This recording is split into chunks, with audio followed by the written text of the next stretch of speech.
ऋग्वेद से ही अन्य 3 वेदों की रचना हुई है। ऋग, यजु, साम और अथर्व ये 4 वेद हैं। ऋग्वेद पद्यात्मक है, यजुर्वेद गद्यमय है और सामवेद गीतात्मक है। ऋग्वेद दुनिया का प्रथम ग्रंथ और धर्म ग्रंथ है। यूनेस्को ने ऋग्वेद की 1800 से 1500 ईसा पूर्व की लगभग 30 पांडुलिपियों को सांस्कृतिक धरोहरों की सूची में शामिल किया है। ऋग्वेद की रचना संभवतः सप्त सैंधव प्रदेश में हुई थी।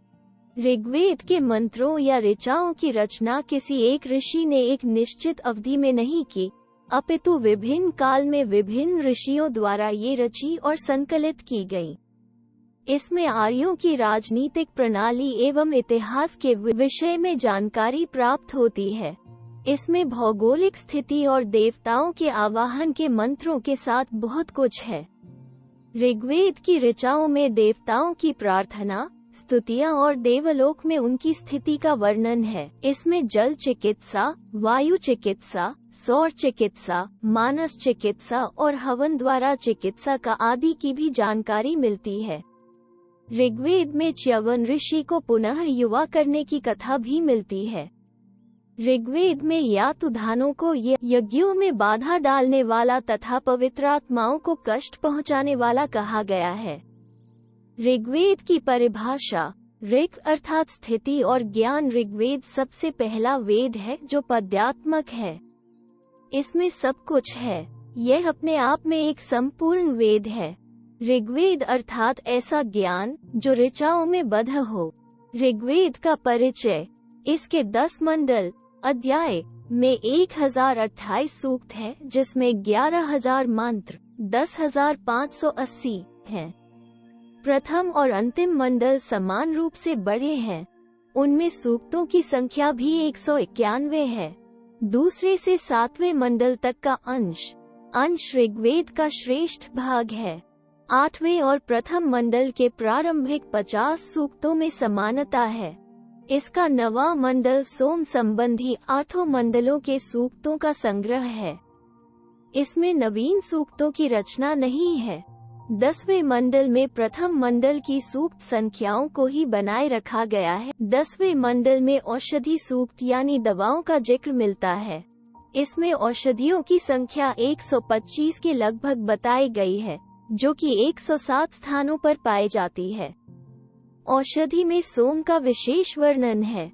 ऋग्वेद में कई ऋषियों द्वारा रचित विभिन्न छंदों में लगभग 400 स्तुतियां या ऋचाएं हैं। ये स्तुतियां अग्नि, वायु, वरुण, इंद्र, विश्वदेव, मरुत, प्रजापति, सूर्य, उषा, पूषा, रुद्र, सविता आदि देवताओं को समर्पित हैं। ऋग्वेद के प्रथम मंडल के रचयिता अनेक ऋषि हैं, जबकि द्वितीय के गृह्स्मय, तृतीय के विश्वासमित्र, चतुर्थ के वामदेव, पंचम के अत्रि, षष्ठम के भारद्वाज, सप्तम के वशिष्ठ, अष्टम के कण्व व अंगिरा, नवम और 10म मंडल के अनेक ऋषि हुए हैं। ऋग्वेद में 2 प्रकार के विभाग मिलते हैं, 1 अष्टक क्रम और 2 मंडल क्रम।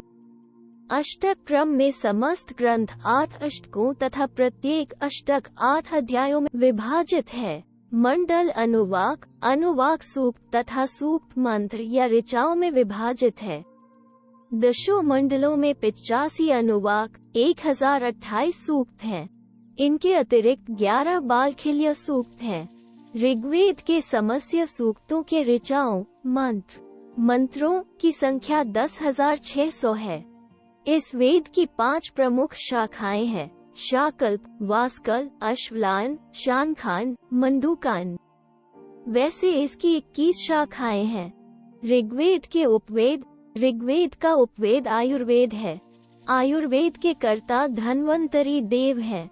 ऋग्वेद के उपनिषद वर्तमान में ऋग्वेद के 10 उपनिषद पाए जाते हैं। संभवतः इनके नाम ये है: ऐत्रेय, आत्मबोध, कौशीतकी, मुद्गल, निर्वाण, नादबिंदु, अक्षमाया, त्रिपुरा, बहवृका और सौभाग्य लक्ष्मी। ऋग्वेद के ब्राह्मण ग्रंथों की संख्या 13 है, जिसमें ऋग्वेद के 2 ब्राह्मण ग्रंथ हैं। 1 ऐत्रेय ब्राह्मण, शैशिरीय शाकल शाखा और 2 कौशिक की या शांखान ब्राह्मण बाष्कल शाखा। वेद के मंत्र विभाग को संहिता भी कहते हैं। संहिता परक विवेचन को आरण्यक एवं संहिता परक भाष्य को ब्राह्मण ग्रंथ कहते हैं।